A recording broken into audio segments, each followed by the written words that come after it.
Welcome to a massive week in the world of Microsoft Flight Simulator. We have the Reno Air Races DLC released, the Game of the Year edition, and Sim Update 7, plus all of this week's releases and announcements. There's no time to waste. Let's jump into this week's video.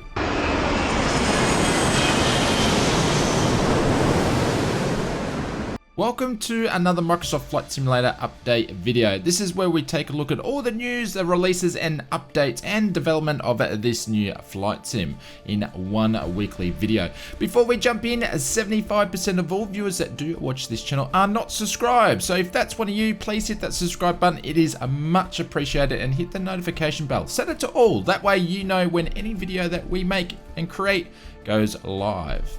Jumping straight into this week's previews, because we've got a lot of news to go through today.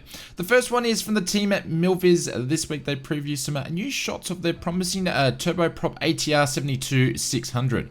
To date, we've only seen some cockpit teasers. This time around, we got to see some high detailed exterior shots showcasing the quality we all expect to see from Milviz. Along with these shots, Milviz did announce that they are working on another ATR project, which is a smaller one. It will be the 42 and the 500. No details other than what we see in the screenshots and that announcement, but of course, we're going to keep you posted on all things ATR. This week, DC Design shed a little bit more light on what's happening with the Concorde project for Microsoft Flight Simulator.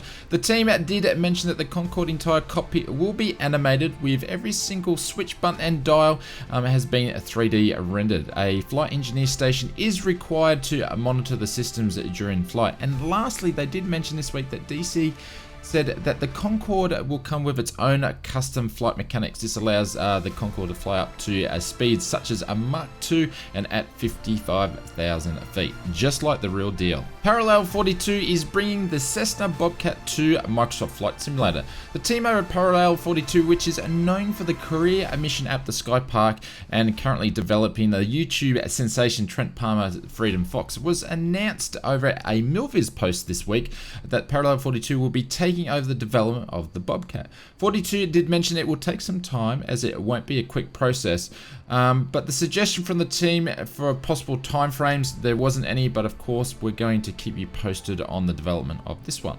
And in some very exciting news, A2A Simulations is ready to start building its aircraft fleet for Microsoft Flight Simulator. A2A has faced some major hurdles in development of the theory of the aircraft when it comes to blockers of its AccuSim technology. This week they did announce to the team that all the blockers are being cleared and production is now started. A2A mentioned that the Comanche 250 will be the first aircraft to release, as they know it very well, which means they should be able to bring this one quicker to the sim than the other aircraft. The complete development, after this, they will start working on their other aircraft fleet. Kicking off this week's releases, and the first one goes to the team over at Aerosoft this week, released a Simple Traffic add-on. This was the add-on that was on, then off, and then back on again, and now it's been released. This new add-on will replace the default liveries within real-world airports, a number of airports across the world.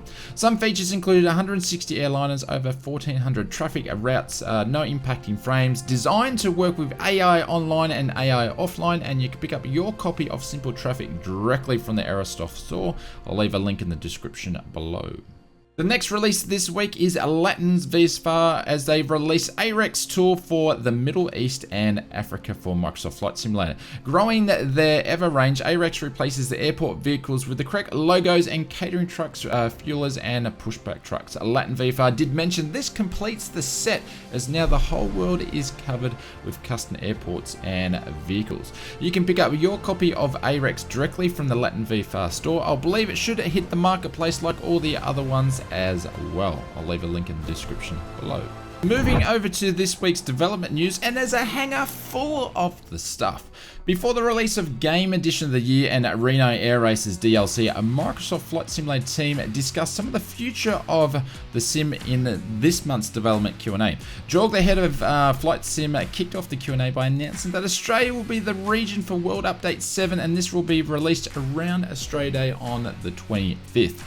Aussie, oi, oi, oi. Go you good thing. Microsoft team had already been busy adding the new points of interest, satellite imaging, and a bunch more. And he did mention that the big team have a lot of access to 3D cities in Oz, and we should expect to see a bunch of them in World Update number 7. Orbex is one of the biggest airport and scenery developers in flight sim going around, and they have partnered with the Microsoft team to bring Australia's local legend aircraft to the sim and World Update number 7. This will be a digital replica of the famous Southern Cross aircraft piloted by Sir Kingford Smith himself.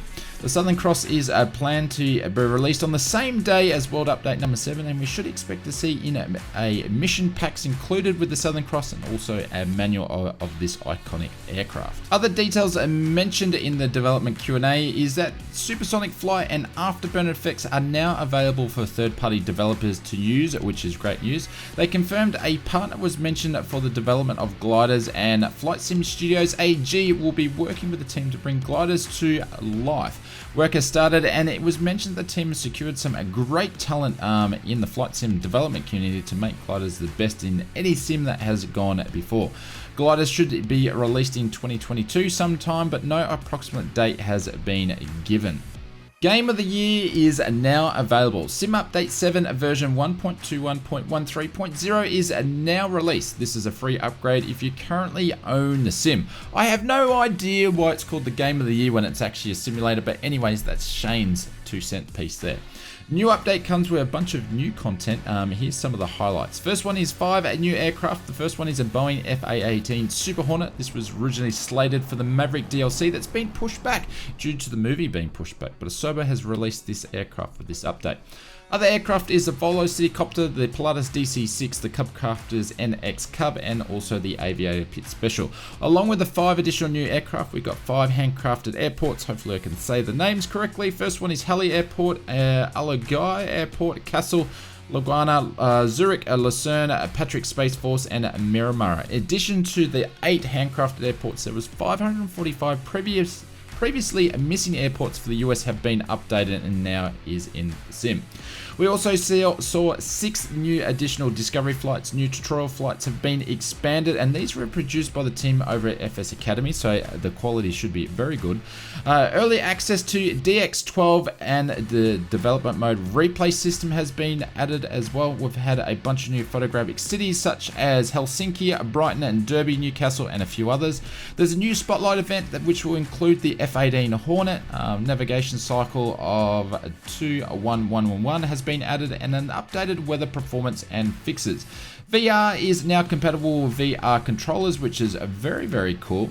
And we're also seeing a bunch of fixes and adjustments for most of the default aircraft. There have been many smaller updates and bug fixes as well, but I'll leave a link in the description if you guys want to check out the full changelog. Now, if that wasn't enough, the Reno Air Races DLC has now been released. This is officially Microsoft Flight Simulator's first DLC product, which is the Reno Air Races.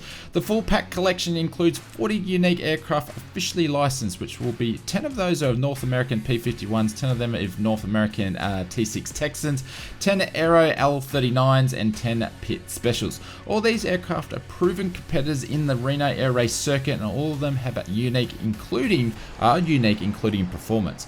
The full pack costs $59.95. If that's too much aircraft for you, you can pick up a smaller pack. The DLC smaller pack is $19.95, which gives you 1 each of aircraft, and obviously all the functions and facilities that come with the Reno Air Racing. The Reno Air Racing comes with the Reno Air Racing track, and you have the ability to challenge other racers from around the globe in a couple of different time trial versions. We would love to hear what you guys think in the comments. Are you planning on picking up the Reno Air Races DLC, and also which aircraft are you going to fly first? This week we have seen 19 new additional airports released through various third-party stores around the globe, 2 aircraft and 12 sceneries, and no mission packs. The marketplace this week have had no new products but only updates. This week we saw 51 updates in total. 31 of those are on PC and 20 of those are on Xbox. I guess it was too much of a big week for the team, so no new updates to the marketplace. It has certainly been a massive week in the world of Microsoft Flight Simulator, and what a way to start the holiday season with a hangar full of new content. Well done, team. Well done, Asobo. Good work, Microsoft Flight Simulator. If you like this video as part of your pre-flight checks, please hit that like button. If you enjoyed the video, hit the subscribe button for more Oz Flight Simmer content. Now, 75% of people that watch these videos aren't not subscribed. So if that's one of you, please hit that subscribe button and the notification bell. Set it to all, that way you know when any of our videos go live. If you want to fly in some, or if you want to do some flying in multiplayer, we actually stream every Wednesday and Sunday at 8 PM GMT +10. Feel free to drop by if you want to join in any of the multiplayer shenanigans. PC and Xbox flyers are welcome. Now that's that time again, we're going to leave you with one of our other flight sim videos here. Feel free to check that out, and I'm going to see you in one of those videos as well.